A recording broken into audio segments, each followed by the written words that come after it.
From KUNC and the NPR network, this is In the NOCO. I'm Erin O'Toole.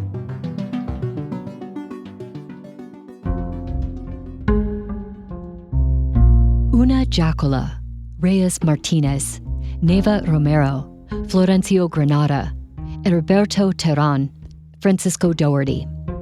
They were known as Los 6 de Boulder.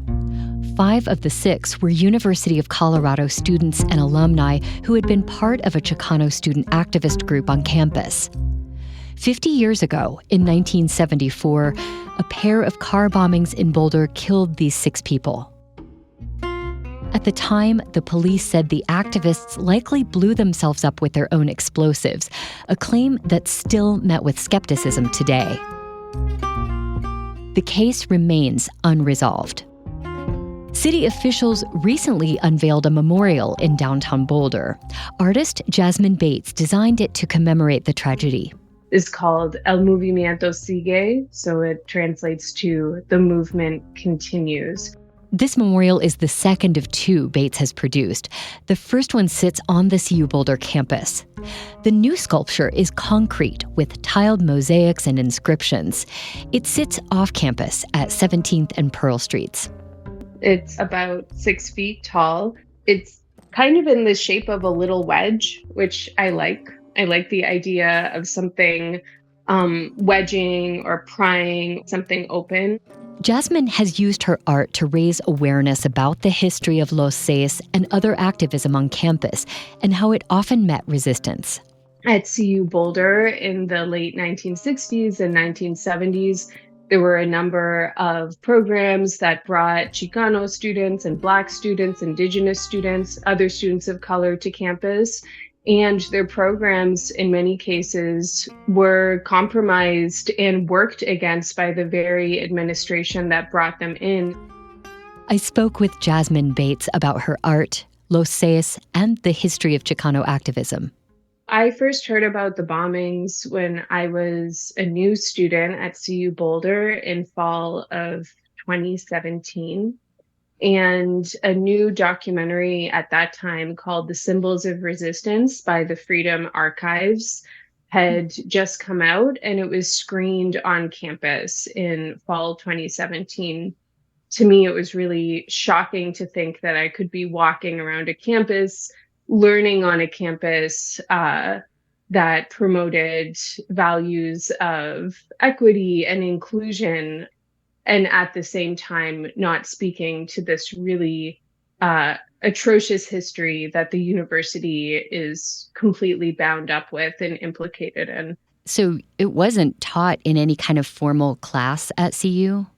Not any class that I took. I think over the years, there's been a strong disincentive at CU to speak to it or teach to it over the decades, but I do think things have shifted in the last few years. And, a big part of why I worked on this is because I wanted to lend my efforts towards shining a light on this history. It seemed so vital to understanding CU Boulder and Boulder. Like I often say, this is not the Chicano history of CU Boulder. This is the history of CU Boulder. It's something that we all need to know about and reckon with.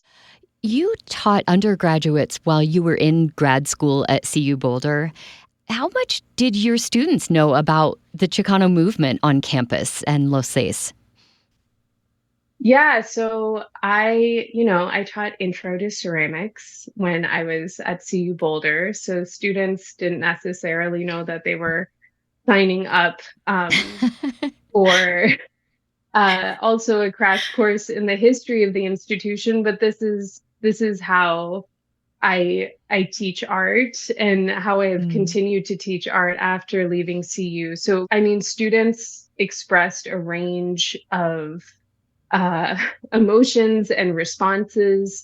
They were often surprised that similar to how I had responded, they were surprised about what had happened and that it was not part of what they were taught about the school.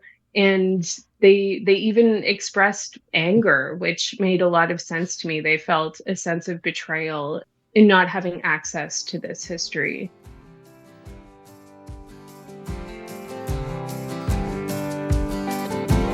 There is no back east, there's no out west. During our interview, I wanted to share a song with Jasmine. The singer Antonio Lopez, a nephew of one of the activists killed, wrote it as a tribute to Los Seis. Lopez doesn't mention the activists by name, but it's about the challenges of the immigrant experience that made the Chicano movement so vital. Navigate the modern world with an ancient map of pain. A secular penny tent, they're coming home, singing in the rain.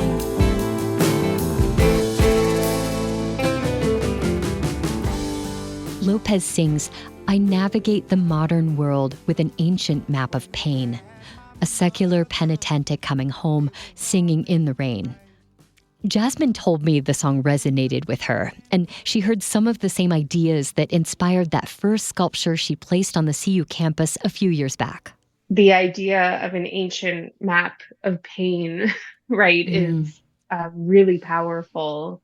Music and art is so much part of the history of Los Seis and of the Chicano movement. And in fact, on the campus sculpture, we have tiles that are in the shape of musical bars of Yo Soy Chicano. So music has really been an ephemeral place where this history has lived. Well, last week's installation of your memorial to Los Seis de Boulder got a lot of attention. Does it feel to you like future CU Boulder students will know more about Los Seis?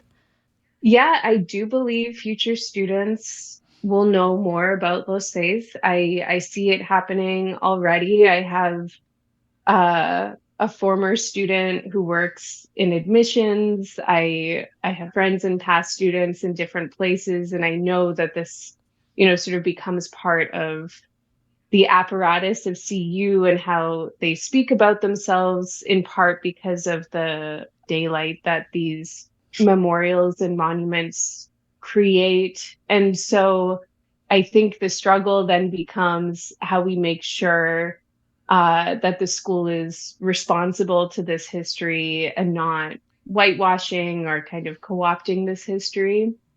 CU Boulder is a complicated place, but I do believe that the legacy of Los Seis will be more known at the very least in the future. Jasmine Bates, thank you so much for speaking with us today. Thank you for having me.